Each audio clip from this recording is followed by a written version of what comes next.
Pemirsa, jelang 2024 dukungan terus berdatangan bagi para tokoh untuk maju di Pilpres mendatang. Deklarasi dukungan untuk maju sebagai calon presiden dilakukan sejumlah relawan untuk tokoh yang didukungnya. Di Surabaya, ratusan warga gabungan dari pelaku UMKM, kaum milenial, dan para penyandang disabilitas melakukan deklarasi memberikan dukungan untuk Sandiaga Uno maju di Pilpres 2024. Sandi dinilai memiliki komitmen dan kepedulian terhadap UMKM.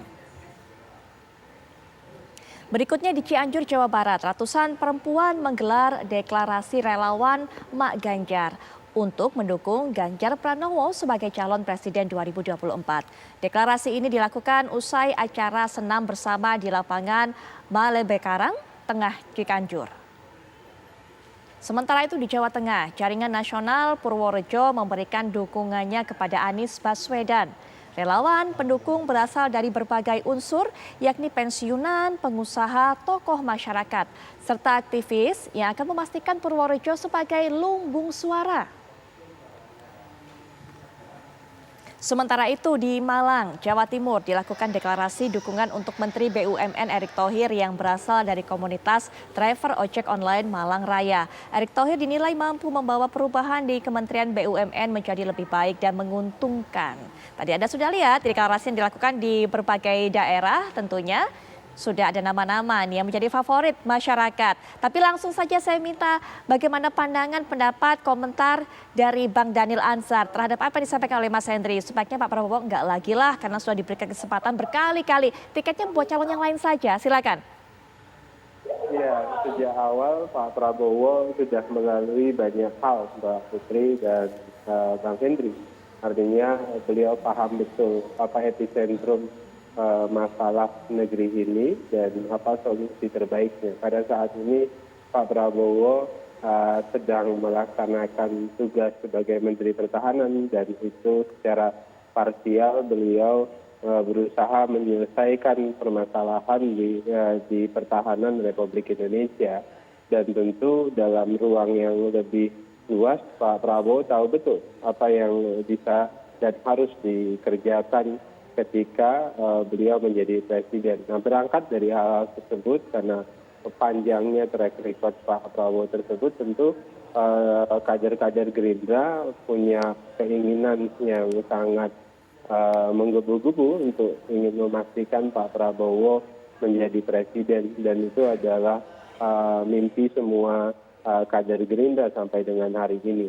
Dan tentu Pak Prabowo sebenarnya sangat terbuka apabila kemudian ada yang lebih baik. Beliau selalu menggunakan kata-kata itu. Tapi kemudian Pak Prabowo tentu tidak bisa mengecewakan seluruh kader Gerindra yang selama ini berjuang bersama beliau. Dan sebagian masyarakat yang secara konsisten terus mendorong beliau untuk berkontribusi untuk kebaikan bangsa dan negara. Jadi Pak Prabowo ingin pastikan kata kunci yang saya gunakan tadi ada berkontribusi untuk bangsa dan negara dan jalan yang terbaik insya Allah tentu beliau bisa kembali melakukan ikut kontestasi calon presiden atau kontestasi pilpres pada 2024 nanti. Baik, Mas Henry, sesuai dengan keterangan dari Bang Daniel bahwa secara pengalaman jam terbang Pak Prabowo ini yang paling mengerti bagaimana masalah Indonesia dan apa yang harus diselesaikan begitu.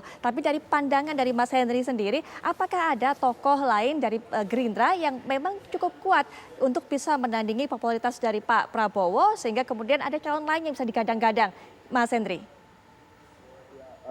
Saya tidak sedang bicara Gerindra ya, Mbak Putri.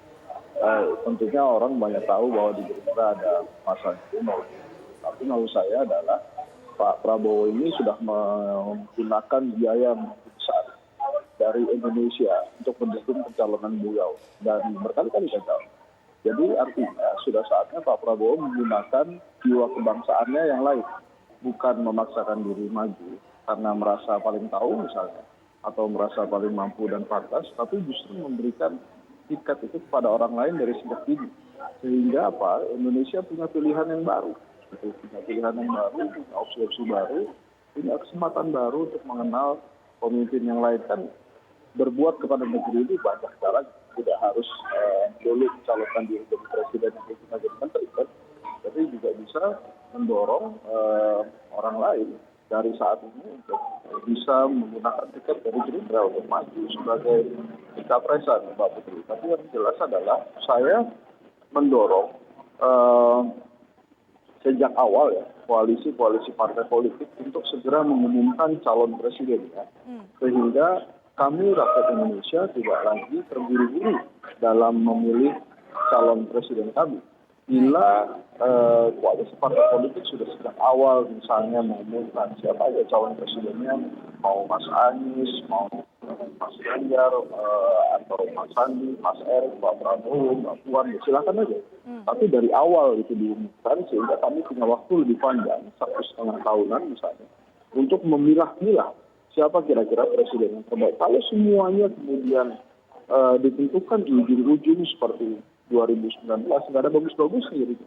Kita tidak punya kesempatan untuk menerka atau mereview atau memilih, gitu ya. Apalagi kita dihadapkan sebagai pemilik suara yang tidak punya pilihan karena pilihan kita itu dikebiri oleh partai politik. Tapi kalau dari sekarang koalisi misalnya kemarin koalisi Indonesia Bersatu, itu mau mendorong siapa misalnya Mas Ganjar atau Pak Erlangga gitu, atau kemudian ada lagi Mbak Puan, Andika, atau kemudian ada Mas Anies, Khofifah atau Ridwan Kamil atau Sandiaga Uno, siapapun itu. Tapi ada baiknya diumumkan dari awal supaya kami rakyat Indonesia lebih berpemilih, dan bagi para senior-senior bangsa yang sudah berkali-kali memberikan sudah berkali-kali mendapatkan kesempatan mencalonkan diri sebagai presiden, sudah berkali-kali menghabiskan uang untuk pencalonannya sebagai presiden, seada baiknya gantian lah. Gitu ya. Jangan Anda terus-menerus memaksakan diri sebagai calon presiden mentang-mentang Anda punya tiket partai politik. Gitu kira-kira. Ada baiknya gantian, Mas Prabowo. Ada baiknya bahwa masyarakat ini kemudian memiliki calon-calon yang baru begitu. Tapi dari hasil survei selama ini, bagaimana ketertarikan dari masyarakat untuk bisa potensinya lebih memilih yang baru atau nama-nama lama yang sudah begitu mereka kenal sebenarnya? Ya memang regenerasi kepemimpinan bagus-bagus saja, baik-baik saja, itu sangat baik bagi bangsa ini ya, ada regenerasi kepemimpinan. Dan kalau kita perhatikan memang dari 3 besar nama-nama top 3 ya di hasil survei itu kan hanya Pak Prabowo yang tokoh lama gitu ya. Dua tokoh lain itu Pak Ganjar dengan Pak Anies itu kan dari generasi yang lebih baru gitu ya. Tapi memang tidak mudah juga bagi Partai Gerindra kalau tidak mencalonkan Pak Prabowo. Karena beliau ini kan simbol kehormatan partai, simbol pemersatu partai, pendiri partai gitu ya.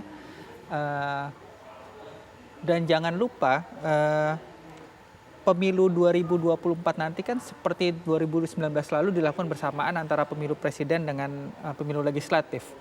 Jadi ada semacam efek ekor jas, kotel efek yang diharapkan oleh partai, termasuk Partai Gerindra, kalau dengan mencalonkan kader terbaik mereka gitu ya. Diharapkan pemilih yang nantinya memilih Pak Prabowo di bilik suara juga akan menjatuhkan pilihannya ke Partai Gerindra.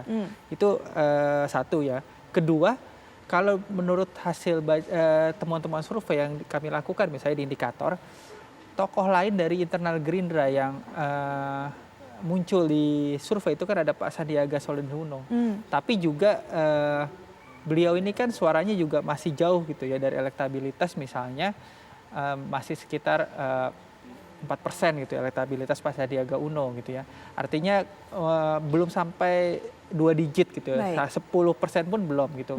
Sementara tahun depan, pertengahan tahun depan 2023 kita sudah dihadapkan pada jadwal pendaftaran pasangan calon. Apakah dalam waktu yang kurang lebih 12 bulan ke depan ini Pak Sandiaga misalnya atau tokoh lain di Partai Gerindra itu bisa mencapai elektabilitas dengan demikian pesat gitu ya. Paling tidak mencapai 2 digit gitu ya. Sehingga ada pilihan lain misalnya bagi Partai Gerindra untuk mencalonkan kader mereka yang lain selain Pak Prabowo. Gitu. Baik. Nah terakhir mungkin penutup dari perbincangan ini, silakan Bang Daniel.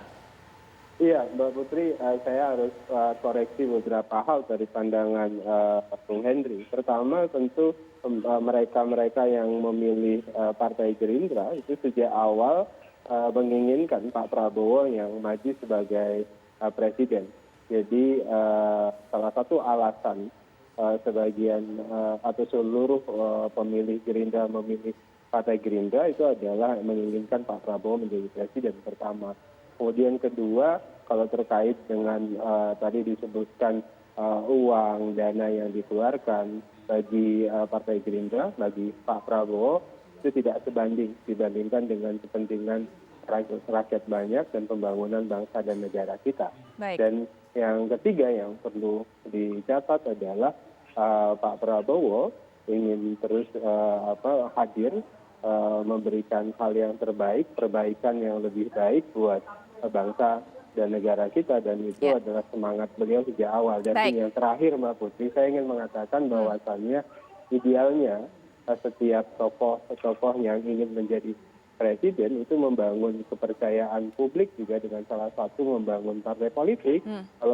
Karena partai politik adalah salah satu jalan pengkaderan kepemimpinan bangsa, kemudian bertarung bersama-sama di ruang publik politik. Baik, Bang Daniel. Terima kasih Bang Daniel sudah meluangkan waktunya untuk bisa memberikan pernyataan. Terima kasih juga untuk pandangannya. Mas Henry Satrio, Mas Mono juga terima kasih sudah membuka bagaimana hasil dari survei-survei selama ini. Dan pemirsa, perbincangan tadi sekaligus juga menutup jumpa kita di Apa Kabar Indonesia Malam Akhir Pekan. Kali ini saya Putri Viola pamit, kami kembali esok 18.30 Indonesia Para, jangan sampai Anda lewatkan. Selamat malam, sampai jumpa.